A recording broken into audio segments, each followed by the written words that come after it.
आप में से बहुत से लोगों को ऐसा लगता होगा कि सप्लीमेंट्स की हमें क्या ज़रूरत है। ये डॉक्टर्स कुछ ना कुछ तो बताते ही रहते हैं।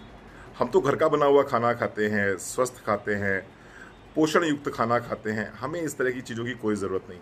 तो आइए कुछ चीज़ें समझ लेते हैं। Your body needs 1,000 milligrams of calcium, which is 3 cups of milk.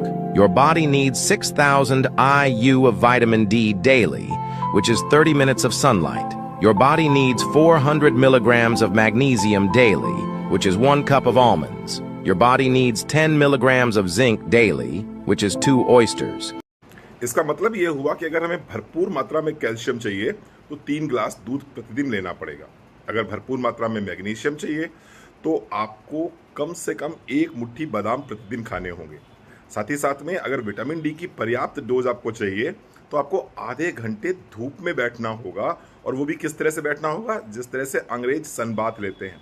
चौथी चीज, अगर आपको पर्याप्त मात्रा में जिंक चाहिए तो आपको 4 से 6 अंडे प्रतिदिन खाने पड़ेंगे।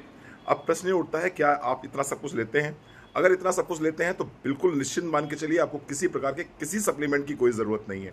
अगर 2 कटोरी दाल प्रतिदिन आप लेते हैं, कच्ची दाल बनाने के बाद में जो ज़्यादा हो जाएगी, अगर आप 2 कटोरी दाल प्रतिदिन सेवन करते हैं तो 25 से 30 ग्राम फाइबर आपको मिल जाएगा।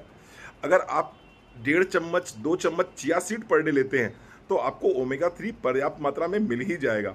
लेकिन आप अगर ये सब कुछ नहीं लेते हैं तो फिर क्या करना होगा? 2 रास्ते आपके पास में हैं। या तो इन सप्लीमेंट्स की आउटसोर्सिंग कर लीजिए और अपने आप को लंबे समय तक स्वस्थ एवं निरोगी बना के रखिए, या फिर इंतजार कीजिए किस दिन बड़ी समस्या आएगी और डॉक्टर साहब आपसे कहेंगे टेस्ट कराइए, और टेस्ट में जब डेफिशिएंसी आएगी फिर आप डॉक्टर के प्रिस्क्रिप्शन पे ये सब चीज़ें लेंगे। चुनाव आपका, जिंदगी आपकी, फैसला आपका।